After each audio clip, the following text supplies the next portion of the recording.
Hi there, my name is Dave Sweet. I'm one of the sepsis consultants for the E2E Collaborative. I'm an emergency doctor and ICU doctor at VGH. The reason I'm doing this short talk is to focus on a comment made by Dr. Rivers in our last webinar. We had a short discussion about how to resuscitate a patient that has sepsis and a history of heart failure or is elderly. Now, many emergency physicians in the periphery feel uncomfortable without adequate monitoring to volume resuscitate these people for fear that they may have pulmonary edema as a consequence. Now, we don't have any studies or literature on specifically how to resuscitate these people, but what we can go with is studies that have been done that include these people and expert opinion. So the most famous study that's been done is Randy Rivers' 2001 early goal-directed therapy paper that was published in New England Journal. So that patient population included these patients we're talking about. So they did not exclude patients with heart failure, and they did not exclude based on elderly. They did exclude acute coronary syndrome patients and patients with pulmonary edema. We know that the patients we're talking about now that included in that study had a survival benefit. We also know that they got around 5 liters in the first 6 hours on average, and the average age of that study was 66. So if you want to extrapolate at all, at least doing early goal-directed therapy on these patients with heart failure as well as an elderly age may benefit. The next thing we can use is expert opinion. So as you heard, Dr. Rivers stated that he thinks that those patients should be resuscitated just the same as patients that don't have heart failure or that are younger.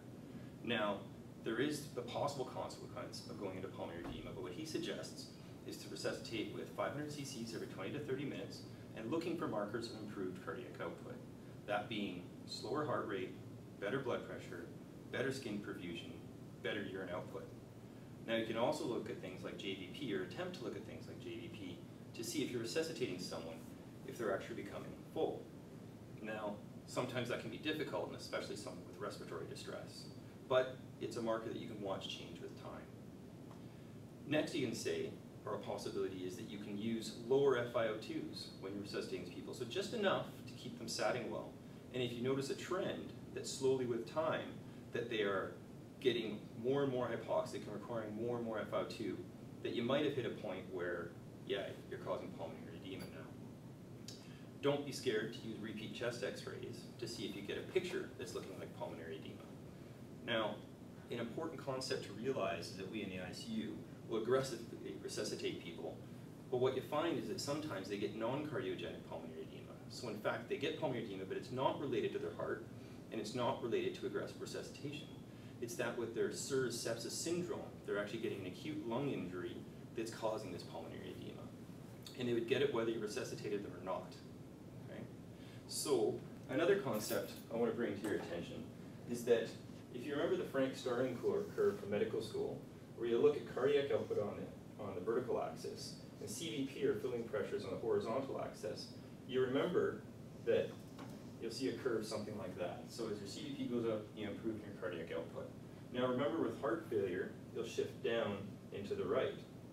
So in fact, you may get a curve that looks something more like that.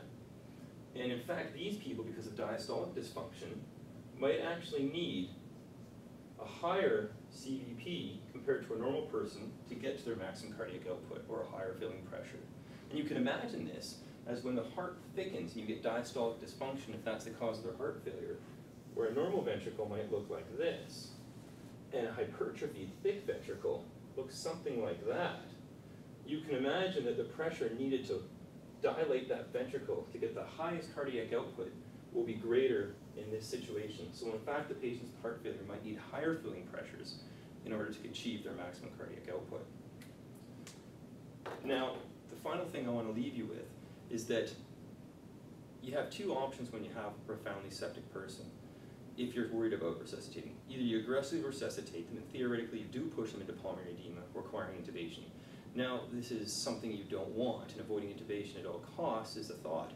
But if it is pulmonary edema and you intubate them, you can treat the pulmonary edema, you can give them diuretics, remove the fluid, and support them with positive pressure.